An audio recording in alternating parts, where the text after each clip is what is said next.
오늘 하나님께서 우리에게 주시는 말씀 요한복음 17장 11절 말씀입니다. 이제 받들어 봉독합니다. 나는 세상에 더 있지 아니하오나 그들은 세상에 있사옵고 나는 아버지께로 가옵나니 거룩하신 아버지여 내게 주신 아버지의 이름으로 그들을 보존하사 우리와 같이 그들도 하나가 되게 하옵소서. 아멘.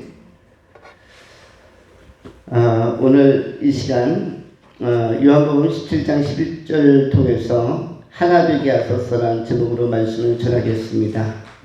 오늘 말씀 가운데 하나의 중요성, 첫 번째 나누는 것 하나의 중요성, 두 번째 그들의 중요성,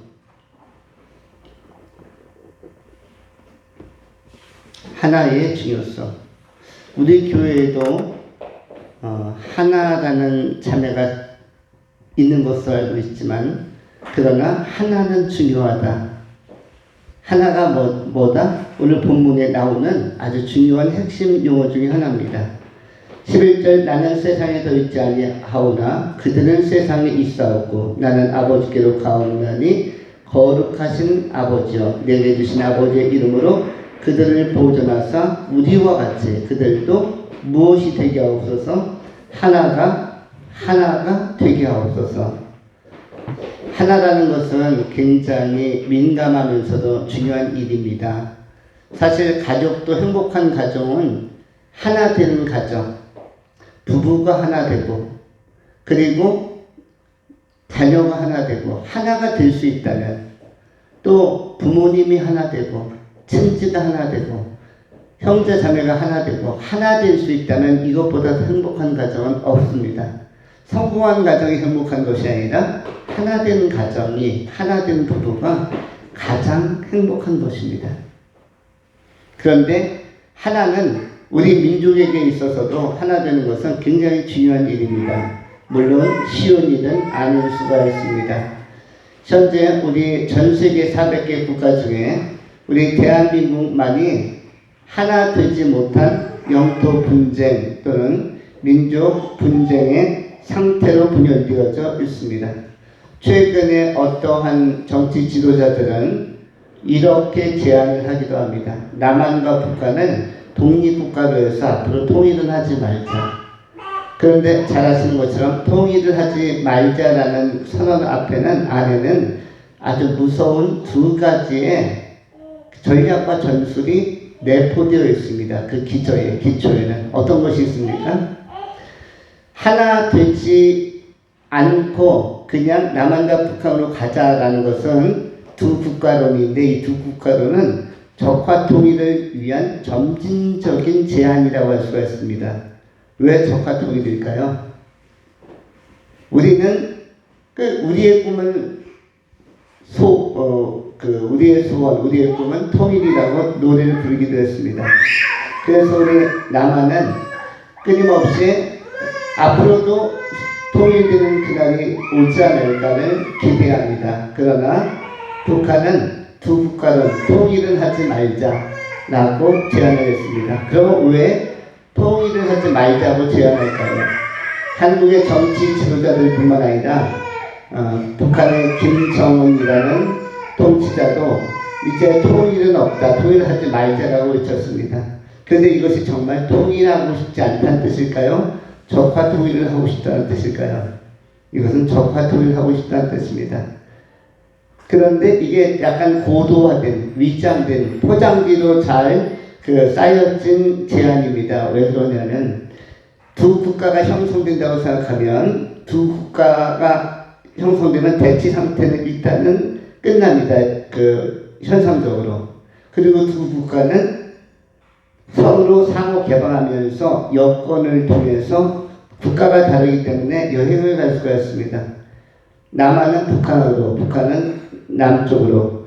이 점에 있어서 북한은 좋습니다. 북한 사람들은 여권 만들어서 항공기로도 올 수 있고 내지는 판문점이라든지 이런 통로를 통해서 올 수도 있고 그 다음에 또 인천 항구로도 올 수 있고 또는 속초항이나 원산항으로 이렇게 올 수가 있습니다. 그런데 국가와 국가는 무엇이 중요하다고 그랬죠? 여행을 하려면 여권이 중요한데, 남한 사람들은 북한을 쉽게 올라갈 수가 있는데, 북한 사람들이 남한으로 내려오는 것은 이 사람들이 순수한 목적으로 여행을 오는 사람인지 취업을 해서 오는 사람인지 간첩인지를 구별해내기가 굉장히 어렵습니다. 그렇다고 국가가 다른데 바로 이웃 국가 사람들을 그 수사기관에서 수사도 철저하게 들여다보기도 어렵고, 우리는 굉장히 어렵습니다. 그런데 그때 남파 간첩들이 아주 합법적으로 여권 소지하고 계속적으로 들어올 수 있습니다. 그래서 수천 명, 수만 명 그 전략적으로 다 들어와서 한국에서 자리 잡고 한국의 영주권도 취득하고 자리 잡으면은 굉장히 이 민족은 어려워지는 것입니다. 지금 우리끼리 있을 때도 어렵고 버거운데 북한 사람들이 이렇게 검증되지 않고 올라오면은 우리는 취업의 기회도 더 좁아지고, 그리고 정치적 안정성 기반은 많이 흔들릴 것입니다. 소요 사태 일어나면 물밀듯이 내려올 것입니다. 그리고 이것을 개방하면은 물론 여행과 취업을 위해서 오는 탈북자들, 그 탈북이 아니라 그냥 이웃 국가로 오는, 우리가 일본으로 가고 일본에서 우리 한국으로 오는 것처럼, 또 뭐 중국으로 가고 중국에서 한국으로 오는 것처럼 이렇게 오는 북한 사람들도 굉장히 많겠지만, 그런데 간첩들이 넘어올 때 너무 합법적으로 들어오기 때문에 사실은 통제가 불능이어서 앞으로 향후의 나라는 굉장히 어지러워질 수가 있습니다. 그래서 이 두 국가로는 어떻게 보면 되게 괜찮은, 그렇게도 할 수 있겠구나라는 그런 사고의 여지를 두면서도 또한 보이지 않는 갈등과 혼란을 가져올 수 있는 위험성이 내포되어 있습니다. 그런데 참으로 중요한 것은 그런 형태가 아닌 그야말로 통일로서 한 국가를 한반도에서 형성한다면 얼마나 좋을까. 왜냐하면 우리 한반도는 두 국가로 나눌 만큼 그렇게 큰 나라가 아닙니다. 영토적으로도. 이게 하나로서 한반도를 형성해야 힘있게 국제 경쟁력을 가지고 다른 나라들과도 이렇게 경쟁하면서 발전해 나갈 수 있는 그러한 우리는 세계에서 보면 아주 작은 나라이기도 합니다. 우리나라에게 있어서도 제일 중요한 건 지난 한 7, 80년 동안 우리는 하나 되지 못한 한계를 가지고 있습니다. 우리가 하나로 통일이 되면 전 세계에서 3위 정도까지 올라갈 수가 있습니다. 왜 그렇습니까? 일단 우리 남한과 북한이 쓰고 있는 국방비, 그 예산이 경제와 문화를 위해서, 또한 인재 양성을 위해서, 교육을 위해서, 사회복지를 위해서 그 예산이 다 들어갈 수가 있습니다. 우리가 굉장히 많은 무기들을 생산하고 또 군인들을 관리하고, 또 북한도 마찬가지인데 계속 낭비입니다. 상호 낭비라는데 이것이 절약되고 세이브 되면은 매년 그것이 예산이 그 불필요한 곳에 긴장과 대치 국면으로 소모되지 않고 국민과 백성을 위해서 쓰여진다면 나라는 한 단계 더, 지금 세계에서 7위, 6위, 5위로 오가는 이러한 최고의 그 상태에 있지만 한 걸음 더 도약할 수 있고 백성들이, 국민들이 볼 수 있는 혜택도 많은 것입니다. 하나 된다는 것은 그만큼 소모전을 펼치고 그 긴장관계 속에 있었던 그 상태로부터 평화로운 상태로 전환되는 것입니다. 사실 자녀가 있는 가정에서 그 부모님에 있어서 최고의 부모님은 다투지 않는 부모님입니다. 대부분 그 사람들이 살고 가정을 이루다 보면 말다툼을 합니다. 말다툼을 하고 불필요한 상처를 주기도 하고 받기도 하고, 불필요하게 화도 내고, 불필요하게 짜증도 내고, 불필요한 잔소리도 하고, 불필요하고 이 돌발적인 행위들이 사실은 누구한테는 부담과 타격을 줍니까? 자녀들에게는 굉장히 부담과 스트레스를 주는 것입니다. 그래서 부모님이 또는 부부가 일치하고 마음만 상통해도, 하나 되어도 굉장히 그 가정은, 그 부부는 최고의 그 자산과 자질 그리고 환경을 가진 관계라고 할 수가 있습니다. 이만큼 하나는 중요한 것입니다. 예수님께서도 그러므로 아버지와 아들, 성부와 성자가 하나인 것처럼 너희도 하나가 되라. 너희도 하나가 되려면 본문편에서는 그들이 하나가 되려면 어떻게 하면 하나님과 하나가 될 수 있겠습니까? 예수 그리스도를 영접하고 생명이 하나이면 그 생명 안에서 접붙임을 받아 연합하고 하나가 될 수 있다라고 말씀하는 것입니다. 생명 안에서 복음 안에서 연대할 수 있다라고 그렇게 교훈하고 있습니다. 로마서에서는 이것을 접붙임이라는 용어로 묘사하고 있습니다. 우리는 대한민국의 그 식물 가운데서 접붙임을 해서 과실을 크게 얻는 것이 있는데 나무 중에서 고염나무와 감나무가 있습니다. 고염이라는 것은 형태가 감하고 비슷한데 맛도 감하고 비슷한데 굉장히 작습니다. 고염은 얼마나 작냐면 아주 소형 감인데 이렇게 손톱만 왔습니다. 손톱, 엄지 손톱만한 게 고염이에요. 그래서 고염은 100개 모아야 그 큰 감 하나 정도밖에 안 됩니다. 10개 이상 모아야 감하고 비슷한 분위기를 냅니다. 30개, 50개, 100개 모여야 고염은 감처럼 한 입 제대로 먹는 것이 될 수 있는데 그래서 많은 사람들은 고민을 했습니다.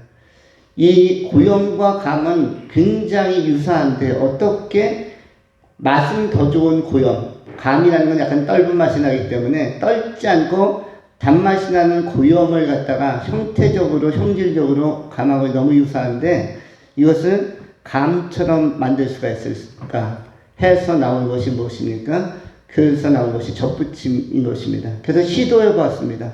식물 연구가들이 또 농촌진흥청에서 접붙임 어떤 그 감나무 고염나무를 잘라가지고 V자 형태로 홈을 파서 끼웠습니다. 화살촉처럼 연필 깎듯이 하나하고 하나는 이렇게 V자 형태에서 콱 끼운 다음에 그걸 밖에서 외부에서 봉합을 해줬어요. 똘똘 강하게 단단하게 그 끈으로 감아서 봉합을 해주고 상태를 봤는데 과연 이것이 하나 되어서 물관과 체관이 제대로 통해가지고 나중에 꽃도 피고 결실도 맺고 자라는가 보았습니다. 그런데 보니까 진짜로 열매가 맺혔는데 엄청 주먹만한 감이 맺혔습니다. 옛날에 전통적인 감은 전부 다 연시비슷하게 넓게 나옵니다. 넓은 형태로. 근데 요즘에 대봉이나 이런 감들은 고염의 형태를 가지고 길쭉하게 나옵니다.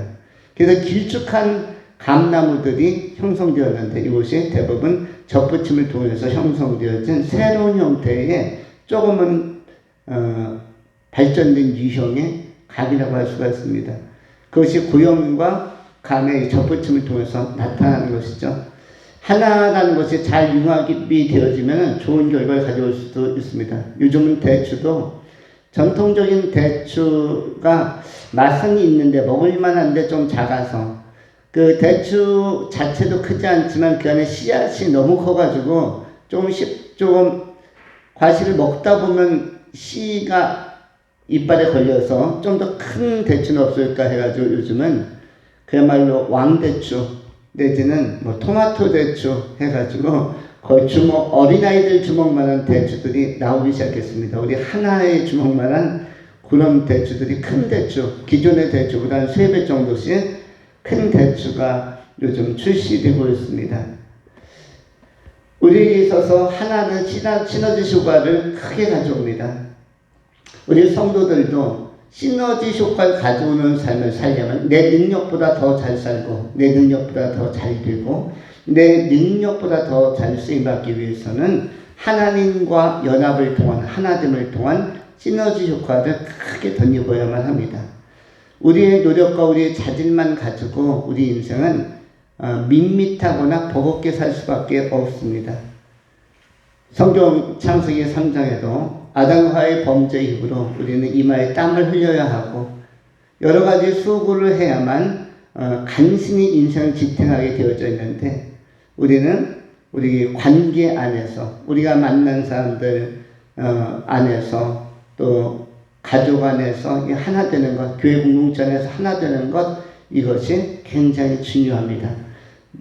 그것의 기초는 무엇이다? 예수 그리스도를 영접하여 성령이 하나 되어서 하나님과 하나 되는 삶이 굉장히 중요하다. 하나님과 하나 되는 방식은 바로 믿음을 통해서인데 예수를 영접하고 진리의 말씀을 가까이 하고 청종하면서 믿음의 선배들처럼 주야로 그 말씀을 묵상하고 청종하면서 말씀을 토대로 근거로 해서 삶을 산다면 하나님과의 하나됨은 더 그 결속은 강화될 것이며 또한 우리가 기도하면서 하나됨을 증명하는 하나됨을 기도라는 영적 호흡의 방식으로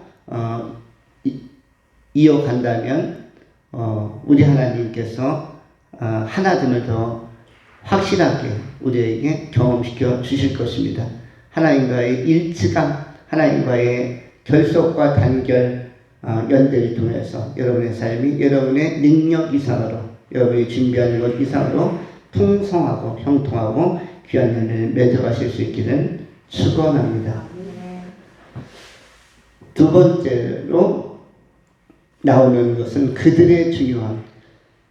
11절 말씀에 그들이라는 단어가 반복해서 나옵니다. 11절 나는 세상에 더 있지 아니하오나 그들은 세상에 있사오고 나는 아버지께로 가옵나니 거룩하신 아버지여 내게 주신 아버지의 이름으로 그들을 보존하사 우리와 같이 그들도 하나 되게 하옵소서. 11절에만 그들이라는 단어가 3번 나오고 있습니다. 물론 그 앞에 있는 10절에도 그들이라는 단어가 있죠. 그들로 말미암아 영광을 받았나이다. 10절에도 나오고 11절에는 3번이나 나옵니다. 12절에도 그들이라는 단어가 나오고 13절에도 그들이라는 단어가 나오며 14절에도 그들이라는 단어가 나옵니다. 12절 내가 그들과 함께 있을 때 내게 주신 아버지의 이름으로 그들을 보존하고 지켰나이다. 그 중에 하나도 멸망하지 않고 다만 멸망의 자식뿐 이오니 이는 성경을 응하게 함이니이다. 지금 내가 아버지께로 가오니 내가 세상에서 이 말을 하옵는 것은 그들로 내 기쁨을 그들 안에 충만하게 가지게 하려 함이니이다. 내가 아버지의 말씀을 그들에게 주었사오매 세상이 그들을 미워하였사오니 이는 내가 세상에 속하지 아니함 같이 그들도 세상에 속하지 아니함으로 인함이니이다. 그들이라는 단어가 굉장히 반복돼서 여러 번 나오고 있는데 그만큼 그들은 중요한 존재입니다. 도대체 그들은 누구일까? 그들은 예수의 생명을 지닌 예수를 영접한 예수님의 제자들, 성도들을 의미합니다. 하나님께서는 특별히 예수님께서는 그들에 대한 관심이 많습니다. 달리 표현하면 예수 믿는 우리에 대한 관심, 나에 대한 관심이 굉장히 크십니다.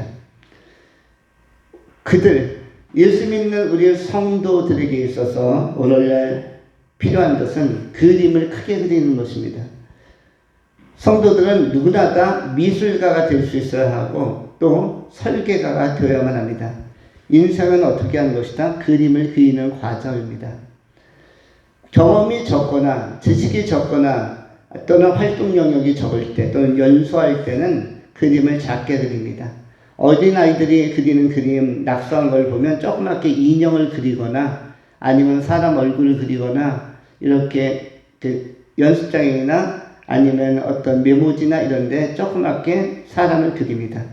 우리 아동 학생들의 주보를 보면 예배 시간에 그 주보에다가 그림을 그리는 학생들이 많습니다. 거의 공통적으로 다 주보에다가 그림을 그려 놓습니다. 그렇게 해서 우리는 다 그림을 그리는구나. 그 사람은 그림을 그립니다.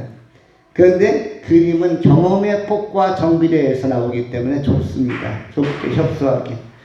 여러분, 인생을 설계한다는 것도 나는 무엇을 할 것이며 어느 방향으로 갈 것인가, 나는 미래에 어떻게 될 것인가도 다 그림입니다. 그림. 그림을 그럴듯하게 그리면 청사진이라고도 하는 것이죠. 또 프로젝트라고 거창하게 이야기도 합니다. 그러나 인생은 그림을 그리는 것입니다. 그림과 같이 제대로 비례해서 삶이 펼쳐지는 경우도 있고, 내가 본뜨고 그림 그린 것처럼 잘 안 풀릴 때도 있으나, 어떻게 보면 맥락상으로는 큰 그림 안에서, 인생이라는 그림, 미래라는 그림 안에서 우리는 계속 그리고 또 그리는 자들입니다. 세월이 지났지만 현재 단계에서 다음의 그림을 또 그리는 것이에요. 나이가 좀 더 지나면은 그 단계에서 다음 단계를 또 그리는 것입니다.